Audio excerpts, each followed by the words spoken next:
నైరుతి ప్రభావంతో కేరళలో భారీ వర్షాలు కురుస్తున్నాయి. ఎడతెరిపి లేని వర్షాల కారణంగా కేరళలోని అనేక ప్రాంతాలు జలమయమయ్యాయి. చలకుడి నదిలో ఒక ఏనుగు చిక్కుకుపోయింది. ఏనుగు 3 గంటలకు పైగా ఈ నది దాటడానికి ఇబ్బంది పడింది. ఏనుగు కొట్టుకుపోతుందనే భయంతో ఆనకట్ట అధికారులు నీటి ప్రవాహాన్ని సాధ్యమైనంత వరకు తగ్గించాలని ఆదేశించారు.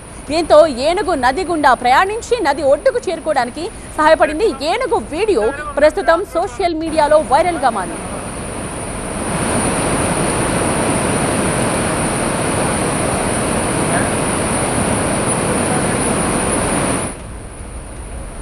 నైరుతి ప్రభావంతో కేరళలో భారీ వర్షాలు కురుస్తున్నాయి. ఎడతెరిపి లేని వర్షాల కారణంగా కేరళలోని అనేక ప్రాంతాలు ఎలా జలమయమై కనిపిస్తూ ఉన్నాయో మనం చూడొచ్చు. అయితే చలకుడి నదిలో ఒక ఏనుగు చిక్కుకుపోయిన దృశ్యం ఇది.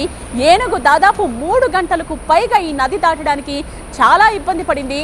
అయితే ఏనుగు కొట్టుకుపోతుందనే భయంతో అధికారులు వెంటనే నీటి ప్రవాహాన్ని సాధ్యమైనంత వరకు తగ్గించాలని ఆదేశించడంతో ఆ ఏనుగు నది గుండా ప్రయాణించి నది ఒడ్డుకు చేరుకోవడానికి అది సహాయపడిందని చెప్పాలి. ఏనుగు వీడియో ప్రస్తుతం సోషల్ మీడియాలో వైరల్గా మారింది.